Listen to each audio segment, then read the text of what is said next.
Good morning and welcome to the final DNA dialogue for this year. As we gather for the symposium, let's take a moment to reflect on the meaning of place, and in doing so, recognise the various traditional lands from which we're coming together today. I'm joining you from Naarm or Melbourne, the country of the Bunurong people of the Kulin Nation. I'd like to extend my respect to elders past and present of this land and all the lands we work and live on, and extend that respect to all First Nations people today. So DNA Dialogue, as you should probably well know by now, is a forum for members of the genomics community in Australia and beyond to come together and learn of new developments in health genomics from the overseas experience. If you're active on social media, we encourage you to use the hashtag DNA Dialogue and tag @OzGenomics. Please do ask questions using the Q&A function throughout the presentation, and I'll select some questions as I can at the end of the session and put them to Patrick. So Professor Patrick Tan is the Executive Director of PRECISE, and he will oversee the implementation of Phase 2 of Singapore's National Precision Medicine Strategy, which aims to transform healthcare in Singapore and improve patient outcomes through new insights into the Asian genome and data-driven healthcare solutions. During the pandemic, Professor Tan was Program Director of Operation Stronghold, which established one of Singapore's largest COVID-19 testing facilities through a joint effort involving A*STAR, National University Health System, and Temasek Holdings. Professor Tan is also Executive Director of the Genome Institute of Singapore and Professor at Duke NUS Medical School. Now, Patrick boasts a dizzyingly distinguished academic and professional resume. I'm not going to dive into it now because I'll eat into his talk too much. But suffice to say, thank you, Patrick, for joining us at this early hour to share your thoughts on transforming health in Singapore through precision medicine. Okay, thank you very much. There was a bit of a technical hiccup logging in, so I'm going to make sure that people can hear me. Yes. And what I'll try to do now is to share my screen and make sure that we are ready. So give me a minute. And I want to make sure that people can see my screen. And let me see if I can share the full screen. Can I check if people can see me? Yes, Patrick, that's perfect. Thank you. Okay. Thanks very much for the invitation to present to the Australian genomics community today. And it's a great honor for me to be able to share with you some of the thoughts we have from the country of Singapore in the area of precision medicine. And so the talk will be about 25 to 30 minutes. And after that, I'll be happy to take any questions. And in the overall theme of how we can bring genomics to a nation in both the areas of research, but also to improve healthcare outcomes. So let me go on to the next slide. What I'd like to do, and I'm sure that many of you have actually been to Singapore, so this is just to bring us all on the same page of where we are in Singapore, which is in the middle of Southeast Asia. It's a very small country. It takes only about 25 minutes to be able to go from one point of the country all the way to the other point. But there are a few interesting aspects about our demographics that make it particularly interesting from a genomics and health implementation perspective. I'd like to go through those points in this particular cartoon. Firstly, if you look at the top left-hand corner, and I hope that you can see my laser pointer, is that the overall population of Singapore has remained fairly stable between 5.5 million to about 6 million over several years. What this means is that there is an overall finite size of the population. And in terms of outcomes, because this is a small country, we're able to monitor health outcomes from individuals wherever they are, meaning that we can track longitudinal healthcare records. At the same time, on the right-hand side, Singapore has a fairly unique mix of different ethnic or ancestral diversities in the country that are largely representative of the Asian populations. These include the Chinese, and I realize that these definitions are very coarse, but to a first approximation, this is where we start. We also have Malays that represent many of the ethnic populations in the Southeast Asian archipelago, and also South Asians or the Indian population. And also this one has remained fairly stable. So this is really one of the few countries in the world where you can actually probe Asian ancestral diversity in a restricted geographic location. Another aspect of Singapore is that we actually have a population that on median is actually aging. This is a component of people living longer, declining birth rates that you see in many industrialized countries. And so this is actually increasing and bringing pressures on our healthcare system. And I'll represent some of the concerns that we have in managing our healthcare problems in the next slide. So as a consequence of a variety of factors, I've mentioned the aging population. I've also mentioned the increase in healthcare costs due to rising chronic disease as a consequence of getting older. Many patients are presenting to clinics and hospitals, in tertiary care hospitals with advanced stage symptoms. Therapies are the cost of drugs and therapies are rising. And so in general, there's a rising burden of chronic disease in Singapore, cancers, cardiovascular disease, metabolic disease. And so this is really putting a lot of pressure in maintaining good healthcare outcomes at affordable social, political, financial cost. This is important because if you don't curtail or reduce or mitigate the rise in healthcare spending, this ultimately detracts from funding other aspects of governmental programs, social programs, educational programs, research programs. And so the Ministry of Health is exploring a broad suite of different approaches to be able to improve population health in Singapore, and also for patients with disease, how to use data to be able to intelligently or rationally prescribe who is going to benefit from what treatment. And this is where the overall exploration into precision medicine comes in. And you can think of precision medicine as usage of data to target different sectors in healthy populations. Can we use information to predict risk, intercept disease before it actually happens? For patients with disease, what sort of disease phenotypes they actually have?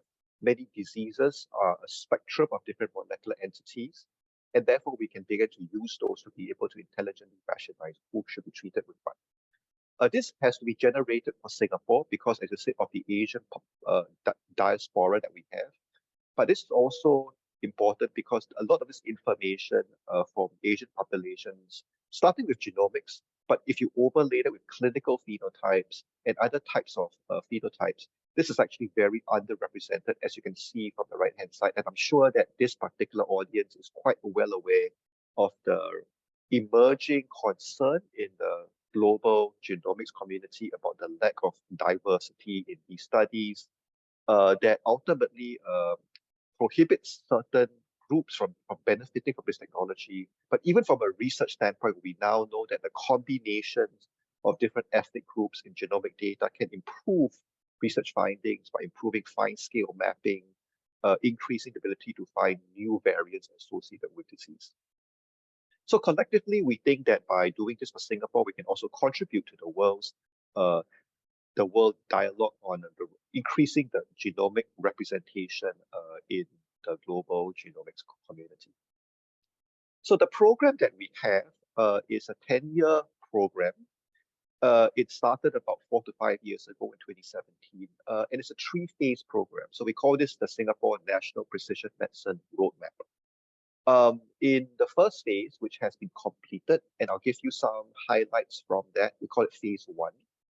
We targeted a population of 10,000 healthy individuals, largely limited to sequencing their whole genomes, representing a roadmap a first generation database of Asian genomic normality in the three major ethnic groups, Chinese, Malays, and Indians.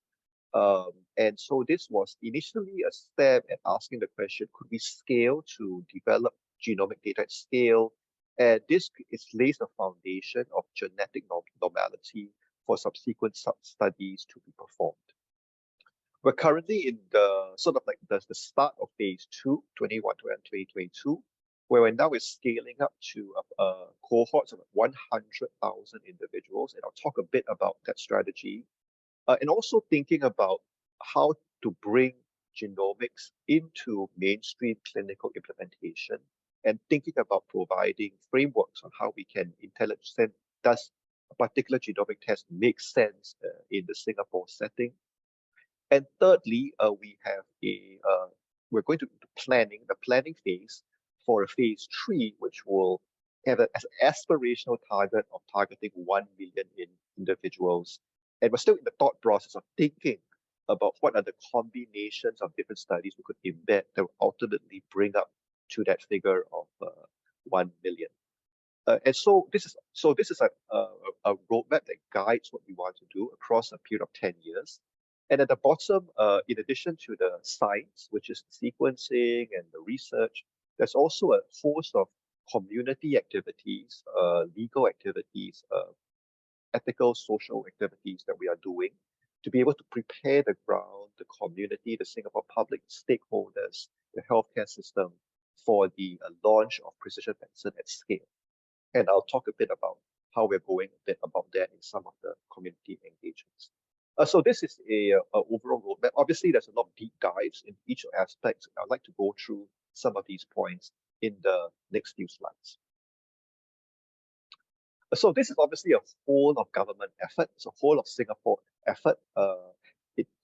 This requires deep integration with many different stakeholders. This includes, on the left-hand side, our government ministries and our technology partners that are able to access different government databases. In the middle, our funders, including the economic agencies, the healthcare funders, research funders, and other funders that are important to bring to bear in bringing this sort of work, like those related to information technology. And on the right-hand side are the people on the ground. We call them the research performers, the medical schools, the research institutes, the healthcare institutions that all need to contribute as part of this overall effort. And so as precise, our job is to try to integrate these different key nodes in the whole ecosystem onto a common whole. So let's talk a bit about phase 1, which, like I said, has already been completed, where the headline activity was to be able to target 10,000 Singaporeans. Before I go into the genomic findings, here's just a snapshot of other things we did in phase 1. On the top left-hand corner was working with the Ministry of Health to establish codes of practice on the clinical provision of genetic services. Examples of what was done here was to say, under what conditions do you need to engage a genetic counselor for pre-test and post-test counseling, and working with the Life Insurance Association and the Ministry of Health to pass a moratorium on the use of genetic information for insurance underwriting, very similar to the moratorium that was established in place for the United Kingdom 100,000 Genomes Project. A large part of our work is on public engagement. And here the public, obviously there's the lay public, but there's also the healthcare practitioners. We consider that as part of the overall education in terms of engaging them in understanding what precision medicine is, and also some fairly important issues related to sharing of data for the use by other institutions, including industry. And this is where the trust between the Singapore public and these programs we feel is very essential. On the top middle part is a science. It's about we publish an initial set of findings on the cell But I think more importantly, I'd like to have some slides on how we can link the genomic data to electronic health medical records on a national scale. Clinical adoption, thinking about how to develop pathways where results can be returned back, these incidental findings that can be returned back to individuals to improve the healthcare of themselves and their families, and also a suite of initial industry and workforce development activities. So that's what and a lot of it was sort of like ground up in terms of understanding how we needed to proceed on many activities in parallel, so that ultimately we would not be shortchanged in one aspect when we go to phase 2, which will become a roadblock. So the key, obviously, data set that we generated in phase 1 was the 10,000 whole genome database that now we refer to as SG10K Health.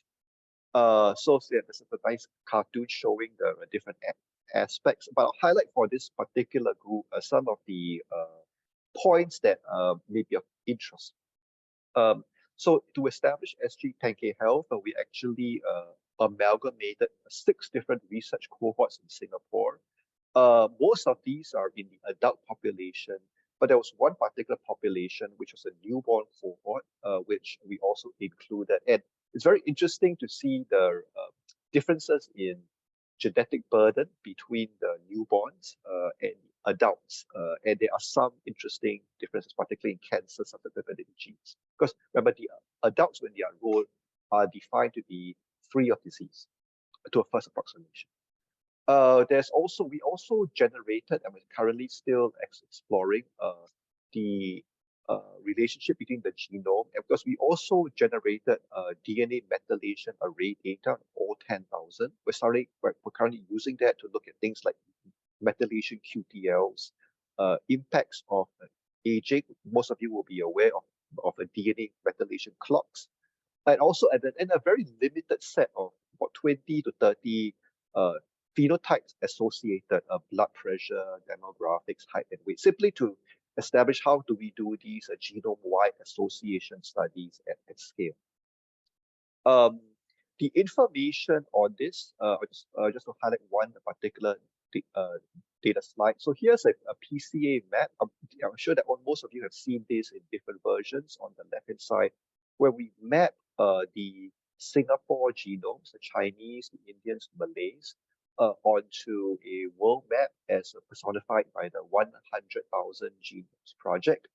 And I'll just focus a few points. If you look at the Singapore Chinese in red, they largely map to the East Asian cohorts in the 1,000 Genomes Project. No surprise there, but very reassuring.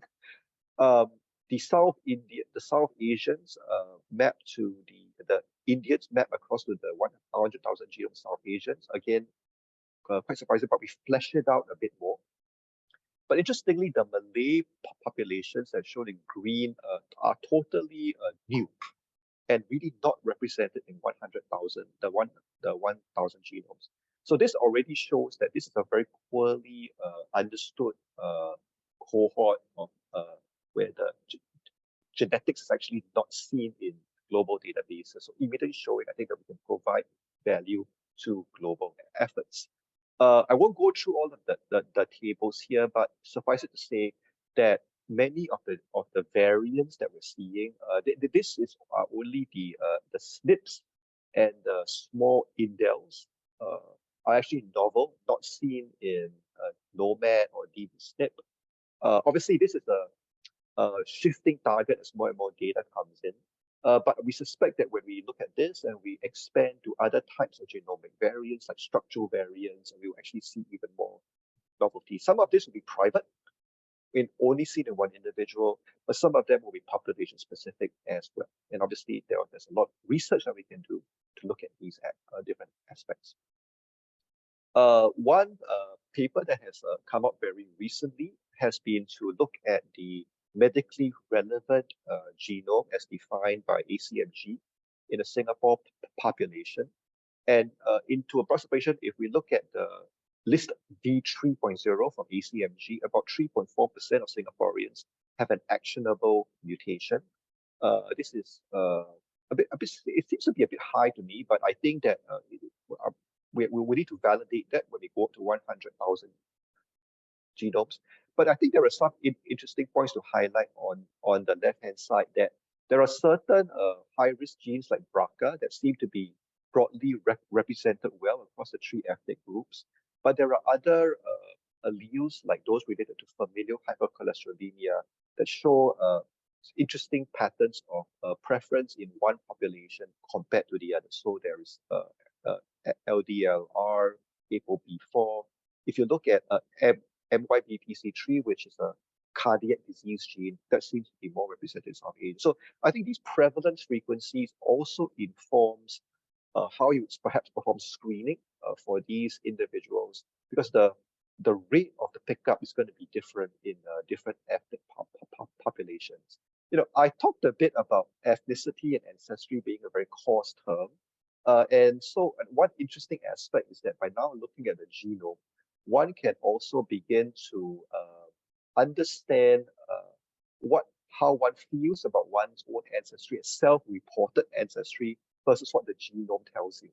And so this is just a heart here of the 10,000 individuals, where at the bottom are their self-reported industry. They self-declare themselves to be Indian, Malay, or Chinese. But here on top is the genetic genomic admixture plot. And you can see that many of our Singaporeans actually have components of other populations in their individual genomes, suggesting that I think the definition of ethnicity is useful but very, very crude. And we do need to think about a better way of defining these individuals. It also impacts the science, because when we look at these and we want to look at the right control population for a case cohort, many of the GWAS studies that we've done have kind of presumed homogeneous population in cases and controls. And how do we calibrate the right control group for a particular case cohort is also something that, when you look at a diverse population, this is going to be very important in terms of the informatics. So let me go on to the next slide. I wanted to highlight to this particular community that the data for SG10K Health is open. It's not just restricted to a small group of individuals in Singapore.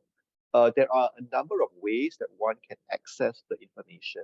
For those of you that want to browse the information, this is a website established. Most of you who are interested in that are used to be able to navigating the NOMAD database should be quite familiar with it. And you can explore the data in an aggregated way. You just need to register, and there are pretty much no strings attached. You can browse this. We have a genome browser, an imputation server. Interesting, where we've mapped the genetic variants to 3D crystal structures of, well, not 3D, not crystal structures, but protein structures defined by both by crystal structures as well as by AlphaFold. And also on the right-hand side are the polygenic risk score calculator. So this is if you want to browse it aggregated. If you want the raw data or the individual level data, we have a data access committee process where you can submit it in, and if you are an academic institution, we can basically triage it and we can provide that data to you. So over right now, this is an outdated slide. We have a process over 80 applications already, ranging from a variety of things: aging, microbiome, food, aspects of genetic association with food, and so on. So I think that this is the data really is out there to be put out there as part of sharing to the global community. I'm now going to go on in the next 10 minutes or so to focus upon what we're doing in phase 2, which is just getting started. And in a sense, it's about 10 times larger than phase 1. So we have in phase 2 interdigitation of 2 different areas. That's the research part that I'll talk about. And here, the major project is to establish this baseline cohort of 100,000 individuals. We call it precise SG100K. I'll talk a bit about that. But how that research can feed into clinical implementation through the usage of carefully executed clinical implementation pilots that are deployed in the context of a predefined health economics strategy in assessing the value add of precision medicine to the Singapore healthcare system. So I'll talk about these in the next few slides. So let me talk about the 100,000 population cohort. This is the general population cohort. It involves the medical schools that you see at the bottom. And it's broadly meant to be representative as a snapshot of the Singapore population. So what that means is that the SG100K investigators regularly look at their sampling intake and calibrating it to be as close as possible to a first approximation to the Singapore population. The composition is about 60% Chinese, Malay, 20 Indian. So this is probably powering more for Malays and Indians because that's a lot. We don't want to overpower too much to one ethnic group. And right now, this is the current rate of accrual of about 67,000 individuals have already been recruited. So each of these individuals on consent is then phenotyped, research phenotypes according to a variety of different measurements that you can see here in in comparison are the measurements provided by a number of other international initiatives like the UK Biobank, the German program, and also the All of Us program in the US. And so this compares well to other population genomics programs. And we think that by integrating the genomics with these research phenotypes in an Asian context, these Asian populations, there will be some very interesting findings that emerge. Very quickly, there is a lot of QC done in terms of assessing the reproducibility of these phenotypes measurements. So I would say that as a watchword, in addition to precision medicine that's given to you by the genome, we also are very keen to pursue precision phenotyping and measuring these individuals. And so what you're seeing on the bottom left are repeat measurements after 18 months and the level of reproducibility. So it's pretty good for things like DEXA scans, like imaging scans for a fat and a bone mineral density. Obviously, when you get to cognitive questionnaires, I guess there's a bit of variance depending on how you feel on that day. And there's a real-time capturing at source in the QC. So all of the measurements themselves probably take about 5 to 6 hours in order to capture all of these particular measurements. And all is brought into a central database. The sequencing is done as part of a public-private partnership with Illumina, where they have brought to bear their experiences, both positive and negative, in launching the 100,000 Genomes Project in the UK, I guess now in England. And so how to sequence at scale. And here's an example of the dashboard that we have that pops up on my screen every morning. That looks at the rate of how many samples have come in, how many have DNA extracted, how many of them have been sequenced at the bottom left. We should be on track to hit the first 10,000 by the end of the year. So that's the one aspect that's very important.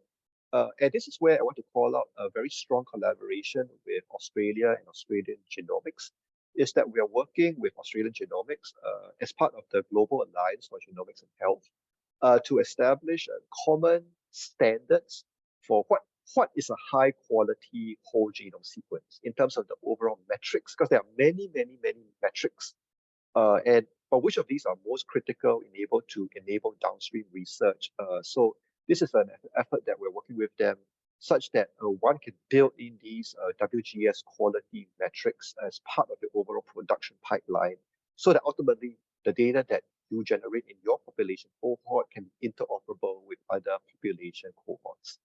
So we hope to have this ready probably sometime middle of next year. And I want to thank the people from Australian Genomics for helping us in this particular effort. So that's the research data and the genomic data. Here's that the clinical data comes through a partnership with the Ministry of Health using a data sharing platform called Trust, where we can access the data from the research phenotype and the genomic data gets pulled into the Trust database, where it gets integrated with clinical data. And here are some of the clinical data fields that can be captured in Trust. But what that means is that while this is a healthy population cohort, as these cohorts mature and have events, we get a readout if these individuals see anywhere on the island, of the Singapore island. And so this allows us to manage the outcomes of these individuals in essentially forever, in a longitudinal fashion. Here's some data of a proof of concept studies where we've looked at, here on the left-hand side, the polygenic risk scores associated with heart disease to different clinical variables. And this is data from clinical blood chemistries, not the research phenotype. So these are data obtained as part of routine healthcare, and you do see the expected associations with these particular polygenic risk scores, providing proof of concept that we can do this integration between the genomics, the phenotypes, as well as electronic health records. Very quickly, I'd like to go on to the clinical implementation pilots. So these are not research in terms of discovery. These are selected use cases that are very well known to have clinical validity. The question now is that even though it is valid, does it make sense from a cost economic point in terms of changing clinical pathways to be able to bring it into the Singapore healthcare implementation setting? So we have 5 use cases focused on high cholesterol. This would be familial hypercholesterolemia, breast cancer screening, the BRCA, inherited cancers, Lynch syndrome, and very interestingly, pharmacogenomics and kidney disease. And what we're doing is that we're asking the question, can we build a framework where these implementation pilots use common platforms and the less so that we can drop the cost of these particular services? These include centralized facilities for genotyping, panel sequencing, genetic counseling. And on the right-hand side, can we evaluate these particular pilots using common health economic platforms and understanding what are the ultimately societal outcomes that as a nation we want to achieve so that we know what we're optimizing for. And we're parking these intervention pilots in this framework so that we can evaluate side by side the cost effectiveness of these different studies. And this is the first way we hope to roll out more clinical intervention pilots using this particular framework. This obviously will generate a lot of learning lessons in the health implementation space.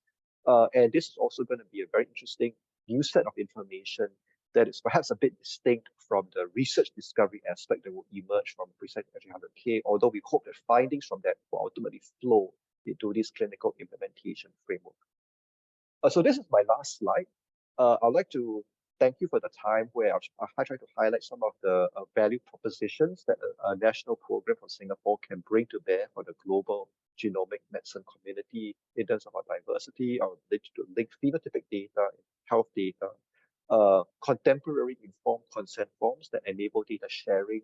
I've talked about the data is currently available, and some of the capabilities. We think that the next phase will be how do we set national platforms to prosecute, because we're going to see many variants of unknown significance. How do we functionalize those? That's going to be an important area, particularly in the non-coding genome. And we hope that by doing this in a coordinated way, we can actually provide more efficiency to such programs. I'll stop there and I'll take any questions, and I guess pass it back to Tiffany. Over. Patrick, thank you so much. What an extraordinary initiative that is being embedded within healthcare in Singapore. It's just quite extraordinary, the scale, and particularly the public interest and uptake is really apparent from your presentation. I think there's so many questions. I'm interested in the data infrastructure that you've established in Singapore. It's very impressive, particularly, linking the clinical and health information with the genomic information and really empowering opportunities for sort of research, but also health economic evaluations from that platform. I mean, the building of that data infrastructure itself is an extraordinary task. What do you think, in terms of embedding within the hospitals and being able to track longitudinal health data of participants? Are there sort of key learnings from establishing this infrastructure that you could share with us? Yeah, so I would say that within the group, I see there are 43 people here. What you're not seeing is the huge amount of pain that's underlined a lot of these particular programs. So I would say that a few things have, okay, I wish I could answer that in a very succinct way, but I think there's a lot of learning lessons. One of the aspects of the data sharing and integration that came about was a shift in Singapore government from moving from on-premise architecture into cloud, which actually happened, 2017, I think people were still very, very cautious about opening up to the cloud because of the perception that it's only open and so on. And so I think this is actually we didn't do this, but I think it's helped a lot in us being able to move into systems. And once you're in cloud, it can be a private or government cloud. This allows a lot more integration because not everything is just on-prem. And I think this was an important area. It turns out that actually cloud infrastructure is actually really much better for genomics than what we used in phase one, which was a national supercomputer, which was not optimized for the sort of types of data transactions that genomics needs to be able to do. So I think that was one area. We also realized that there's and I'm sure there's a lot of data wrangling that has to happen, right? So the integration that I showed you, a lot of the data is still, the clinical data is still not standardized. We're moving that into an OMOP data standard where this can be analyzed. And also, I think that different data environments, different types of users require different types of data environments. So some very power users want to be able to launch command line directly on the data. Other ones want to be able to have a point-and-click user interface. So I think there's a group in the committee of what do you expect from these types of trusted research environments that we're still trying to figure out. I think we have proof of concept that we can do the linkage. Now the question is, what is a scalable infrastructure? And so this is something that we kind of have. We'll be glad to share what we have because the vendors that sell these things won't tell you these points. And I think as a community, it'd be good to share experiences of the different companies so that we can actually begin to see, oh, this is what they didn't tell us. This is for a particular vendor. This kind of is very, very good for a particular area. So that's kind of, I'd like to summarize that answer over there. And maybe, yeah. So it's still learning. Yeah, I think certainly sharing experiences with different vendors is going to be critical to get that sort of warts and all experience, I guess. Just, looking at and considering the different data users, I noticed that you've had over 30 data access requests approved for academic institutions. Yeah. Is there a plan or are you currently sharing data with commercial entities? Yeah. So there's a lot because there's clearly a opportunity to leverage these data for the consented patients in order to enable public-private partnerships. And this is important also because this sort of work really requires participation from commercial enterprises, but done in the right way. So the current framework we have is that if you are a company and you want to access the data, you have to do it in collaboration with a local research entity. And so there must be a research collaboration agreement where terms of intellectual property sharing, what you're bringing to bear on this. And typically, we also look at companies that provide some value add to the whole program. Are you going to bring in new tools? Are you going to be co-developing something? So we prioritize those that ultimately will leave some sort of impact in the country after the program finishes. So that's kind of, so that there is an industry access. So we have about maybe 4 or 5 of those, and we hope to do more. So that's kind of the framework that we have for industry access at this stage. That's a really interesting framework. It's not one I've seen.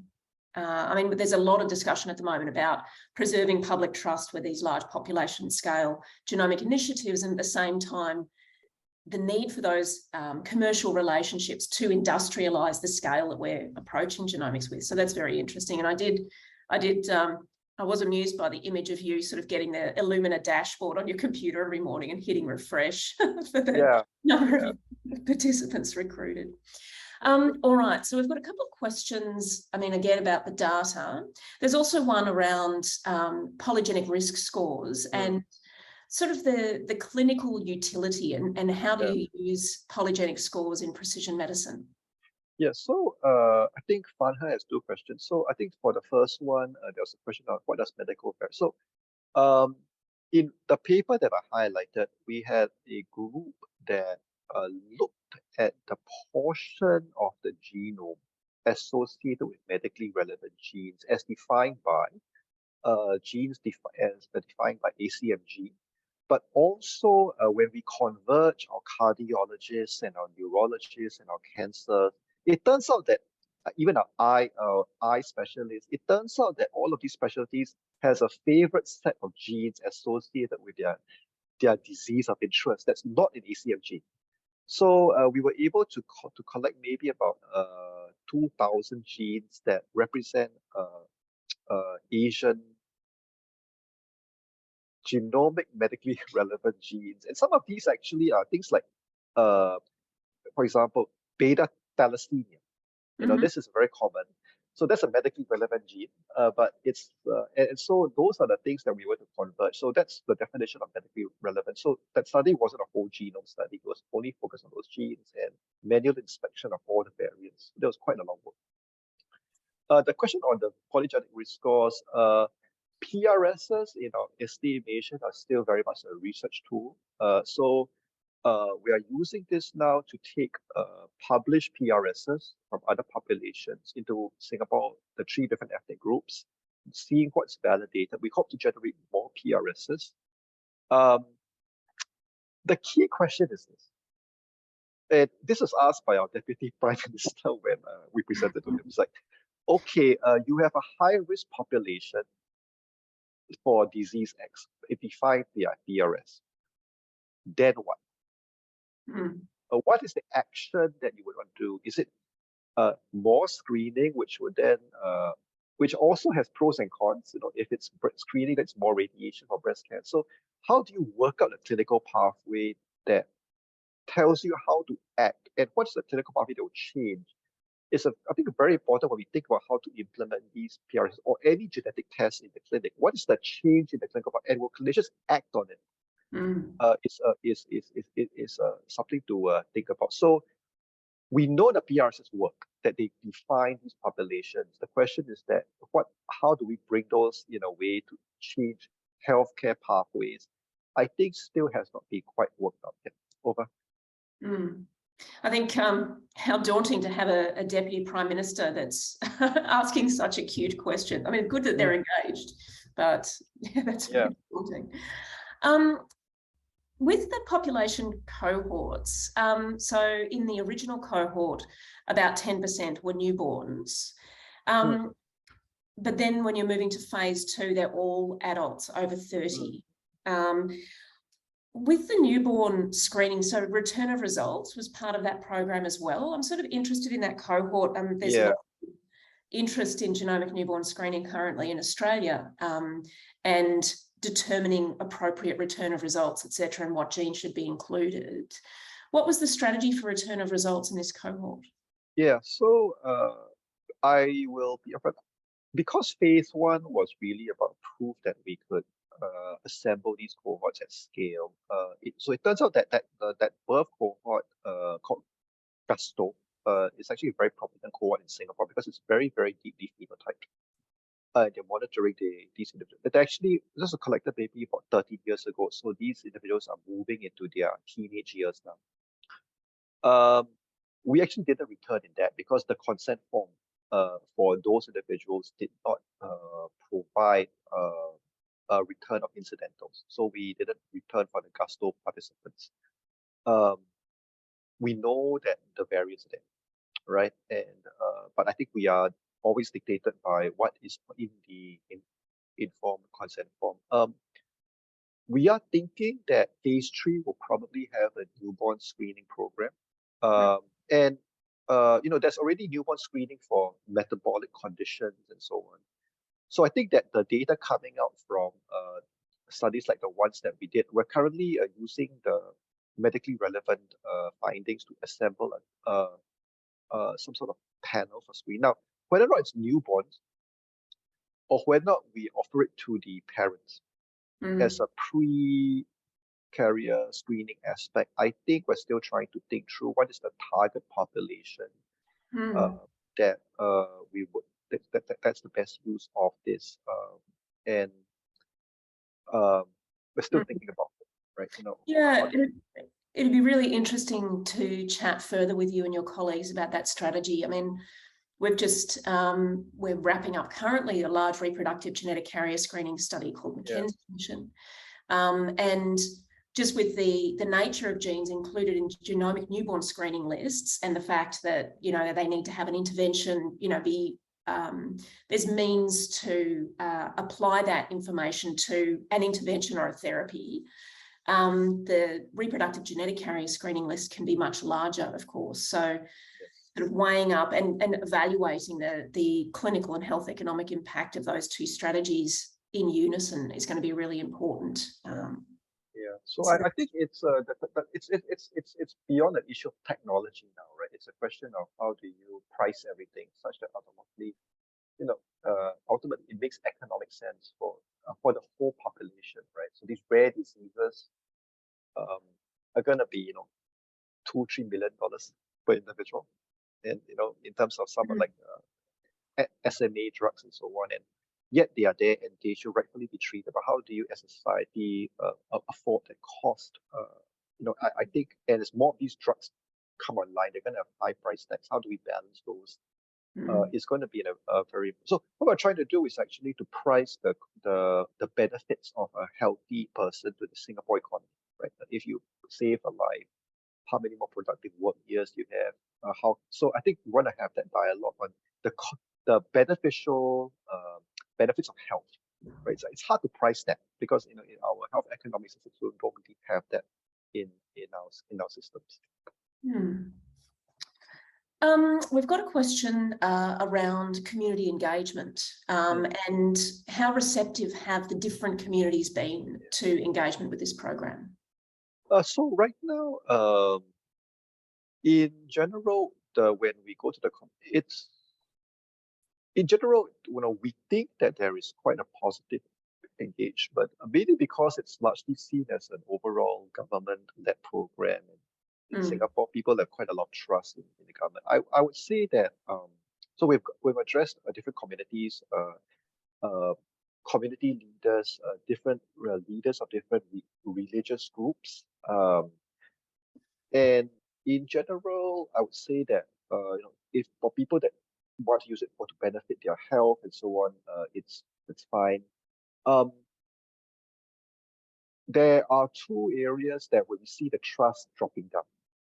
One is if we're just sharing it with overseas companies. So this is why this motivates that when we work with these companies, it has to be the form of a public-private partnership. And the other area is sharing it with insurance companies. Now, rightfully or wrongly, there's a lot of hesitation there. It's a perception. And so this motivates the moratorium, and we are thinking about moving it into legislation. It will take a while. So I think a lot of the policies and so on are geared towards these responses and how do we calibrate our own activities in order to address these responses so that people feel comfortable with sharing data about themselves. Yeah, certainly. And I've had conversations with your colleagues about the insurance moratorium in place in Singapore, which offers much more protection than the moratorium in Australia, for example. But equally, as we move into population scale screening, consideration of whether that will be adequate protection if it's not legislated, I think is a really critical one. And that kind of leads to probably my final question for you, Patrick. Throughout the seminars this year, we've had the pleasure from hearing from Genome Canada, Genome Aotearoa New Zealand, some of the genomic initiatives and approaches from Genomics England and the NHS. Given the similarity in government and legal structures, across these nations and Australia, what do you think are key common challenges? And this is sort of leading from the insurance discrimination question. The challenges we have across our respective genomic implementation efforts, and what are the opportunities for collaboration and shared learning? Yeah, so it's a very broad it's answer. a doozy to give you in the last question. I mean, I would say that unfortunately, the world is getting more parochial. I would see that we see an insularity. It just you just see it, right? And I think as a community we need to fight that and to we need to do projects that show the value of data sharing. Now that could be very simple, right? Aggregate statistics firstly, maybe the command line. But I think that, and as more people see value with that, I think that that we all say that it's very good to aggregate, but that the platforms, and this is where I think, at the very least, let's make our data interoperable. That's like aligned to maybe GA4J or something. So as for the one day that the platform comes, maybe it's a federated, we could at least converse in the same language. I think I would suggest of all of these ones, at the very least, align to some common standard. And when opportunities arise, I think that's the first step. I think something that the community also needs. I think we're going to have a flood of variants of unknown significance. For every one variant that we see, and this is even in the coding genes, we see 4 VOSs. And I think, if you're going to whole genome, right, we're going to see a lot. And so I think the ability to have, just more on the research aspects, how to rapidly validate some of these functions and so on. So we can make more of the genome understandable, therefore bringing more to bear on clinical pathways and so on. It can't just be LDLR, BRCA, and so on. So and I think that that's going to be if not, then I think that there will be, there needs to be the genome needs to be more and more meaningful to people over time. So I think those are the challenges. As a group, I think all of us benefit from those 2 aspects while we do our own individual projects. Excellent. Well, Patrick, thank you again for joining us at this early hour. Thank you. Just fascinating what you're doing in Singapore, and we look forward to updates in the future from you. Thank you very much for your time. Thank you. Bye-bye. So this brings us to the final DNA Dialogue seminar for 2022.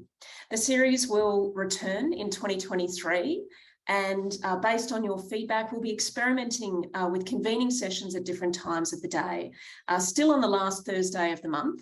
But we're going to start off at sort of 4 p.m. Eastern to attract speakers in time zones that are friendlier for sort of Europe and Africa and the Middle East. So thank you for joining us for these discussions, and we look forward to welcoming you back in 2023.